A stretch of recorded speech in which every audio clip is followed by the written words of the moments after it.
Hello, hello. So today we're specifically going to talk about collaboration. My name is Justin Whitman. Fraser Marshall is my Scottish counterpart over here. And it seems like an easy thing, but it is definitely not an easy thing. And gets messy, as you may see later on tonight. Yeah, we decided to make it harder for ourselves. So collaboration is when groups get together. And groups can get together these days to tackle two different types of problem. You have complicated problems versus complex, messy, horrible problems. Ones that are really difficult to understand what's going on. So an example is, say, the global climate crisis. One answer, the complicated problem is, let's get hybrid cars. So you get designers, engineers, manufacturers. They all get together, they break down the parts, they figure it all out. But in the end, you have a car that burns gas. It hasn't really addressed the issue. The complex way to tackle this problem is to get everybody together and collaborate. So you have like scientists, anthropologists, politicians, ecologists, economists, and designers all working together in a big group to tackle this complex issue. So you're probably thinking, what the hell? Global climate crisis? These guys are tackling that? We're not. But we are tackling smaller complex problems. So at MIT, if you can read the resolution here, we're fine artists, teachers, opera singers, scientists, designers, everything. And we tackle small complex problems like how your workday goes or why you don't get things done. And we just tested this out in something called Studio Next. We had 60 different students tackling things such as how students live, urban farming, social networking, office dynamics, and how like technology can be incorporated in everyday life. So, and we asked the main question, how can we collaborate in design? How are we going to get 60 people together who've never done this before and try to work and on one single thing, or in this case, 5 different projects? And so the way that we've sort of came across is a process. It's a 3-step process of design. And the first part of collaboration is kind of like research and observation. Get in there, see the people that you're designing with and interview them, ask questions, really get to the guts of the issue that's going on.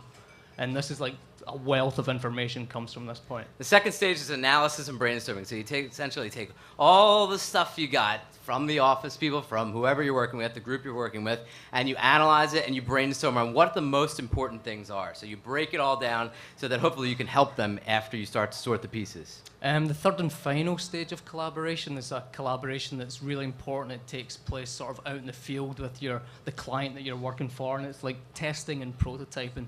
There has to be a good collaboration going on because you ultimately want to improve whatever it is you're designing, and this is really important to do. So it seems simple, right? We just laid it out for you, but it is never as easy as 1, 2, 3. There's always variables, and especially in the design we do, it's always with humans. It's with other people. It's never just an object. So it's always crazy and always going to be different. So we essentially design tools for ourselves. So one of the design tools that we've designed with one of our clients is we sort of create like this document pack to help, like we were working with a company who was trying to grow, and we created something that helps them transition from a verbal culture into a written culture of information exchange. Another piece that we did was a $60 touchscreen board that helped a local manufacturing company just analyze and sort of track what projects were coming in, what phases the project were at.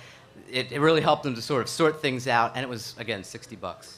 So I'm sure some of you have been in groups and you've been collaborating. Sometimes group work sucks. Nothing really works. So we designed these role-playing cards to help promote collaboration by like making certain characters that push the meeting forward and help people speak up and really say their point of view. Currently, we just sort of wrapped up this thing called Studio Next, where Fraser introduced. So we designed for ourselves these tools, these strategy toolkits to essentially give us a roadmap. Designing's like exploring, so most of the time you're lost, and it helps to have an itinerary that gets you along the way, and these cards were it. If you're lost, one of the great things that you can help with collaboration is draw yourself a map. We use visualizing and mapping to help collaborate between us and the clients. And really, like, creating these visuals is great for starting like collaborative conversations and starting a dialogue between people. Sometimes it takes on a little more formal aspect. So again, for Studio Next, a lot of these students had never practiced this type of work, so we assembled like a 35-page document that gave case studies and walked them through the entire process and why it was okay to collaborate. Sometimes collaboration just needs to change. So in a working environment, switch it up, start playing games, throw things at each other, I don't know, start poking things, get sticks, start hitting people, really change it into a more dynamic play-like environment. That helps. And if there's one thing we've learned in paying all this tuition, donuts will do wonders. Bring donuts to your next meeting that you know is just going to be a bitch, and I swear to God, the Munchkins will solve all the problems. It takes away all the anxiety, and it only costs a couple bucks. So thanks very much, Justin Fraser. And this was maybe a messy collaboration, but that's what collaboration's like all the time. Cheers. Thanks a lot.